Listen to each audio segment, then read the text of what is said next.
ආයුබෝවන් වලට සුබ දවසක්. ඉතින් ලංකාවේ අපිට නම් මේ තරම් සුබදායක වාතාවරණයක් නැහැ.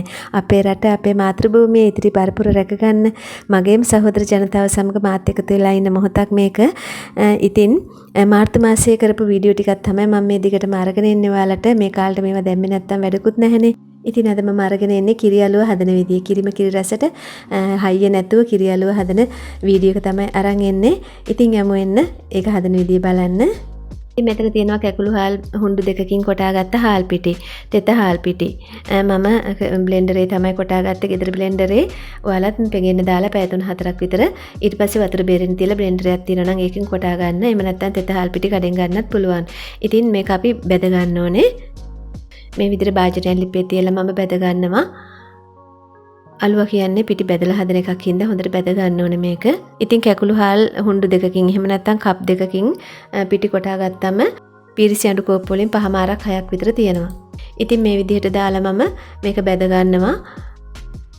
සාමාන්‍ය මද කින්දරෙන් මේක බෙද ගන්න විනාඩි 10ක් 12ක් විතර යනවා මේක බෙදෙන්න.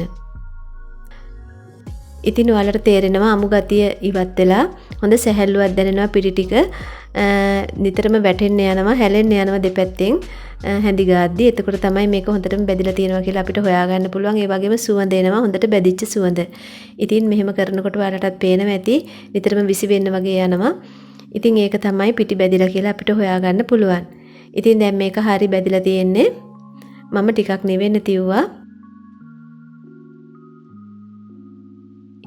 ඊට පස්සේ තව භාජනයක් මම ලිපේ තියලා හොඳ මිටි පොල් කිරි ටිකක් ගන්න ඕනේ මිලිලිටර් 500ක්. ඒ කියන්නේ අඬු කෝප්ප 3ක් විතර. ඔයාලට පොල් කිරි නැත්තම් ෆ්‍රෙෂ් මිල්ක් එහෙම නැත්තම් පිටි කිරි උනත් මේ ප්‍රමාණයට ගන්න පුළුවන්. ඊට පස්සේ මම දාගත්තේ සීනි.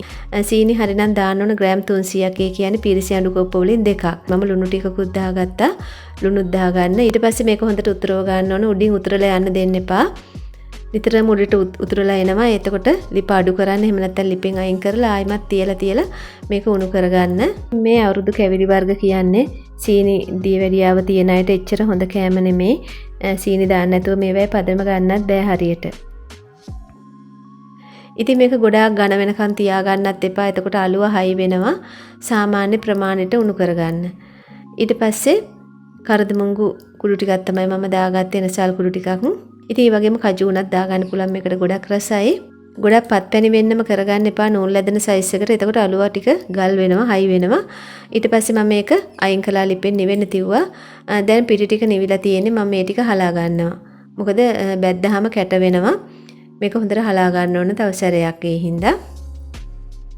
මේ විදිහට කැට තියෙනවත් පොඩි කරලා හොඳට හලා ගන්න. දැන් හරි.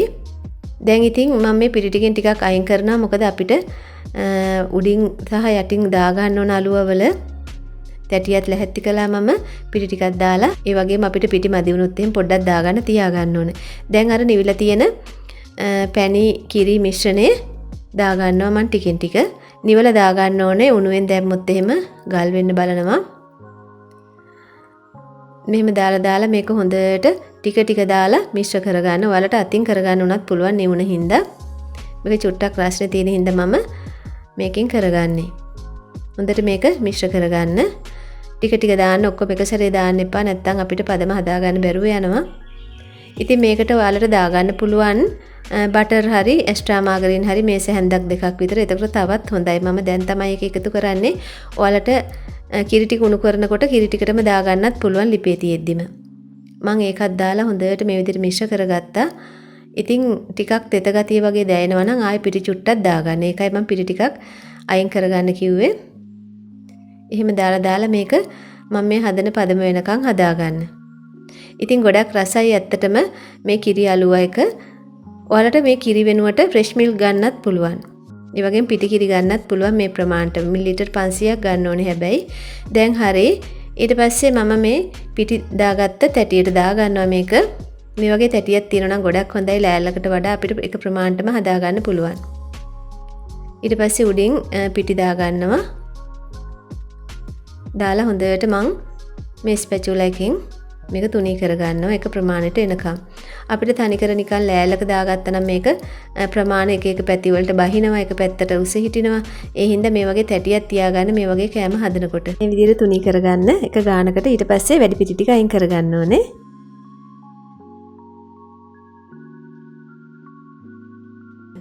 ඊට පස්සේ මම කෑලි කපා ගන්න යන්නේ.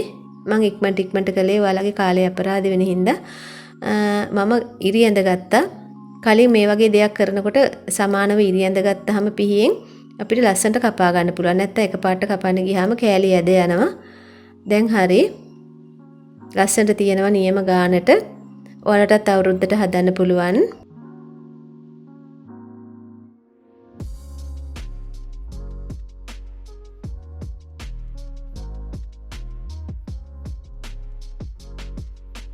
ඉතින් මේක කිරි දාපු හින්දා සතියක් දෙකක් වගේ තියන්න නම් බැරි වෙයි. එළියේ ෆ්‍රිජ් එකේ දාලා නම් තියාගන්න පුළුවන්. ඉතින් දැන් හරි නියම ගානට තියෙනවා. ගොඩාක් මෙලකයි. ඉතින් ගොඩක් අය ආස හිතේ මේ අලුව රෙසිපි එකට කියලා මට හිතුන හින්දා තමයි හදන්න හිතුනේ. ඔයාලත් හදලා බලන්න. මගේ වීඩියෝ එක හොඳ නම් බලලා ලයික් එකක් දාලා කමෙන්ට් එකක් දාලා යාළුවන්ටත් බලන්න ෂෙයා කරන්න. ඒ වගේම ඉක්මනින් රටට යහපත් වාතාවරණයක් උදා වේවා කියලා මම ප්‍රාර්ථනා කරනවා. ඉතින් ගිහින් එන්නම් සුබ දවසක්. ඔයාලට නිරෝගී දිවියක්.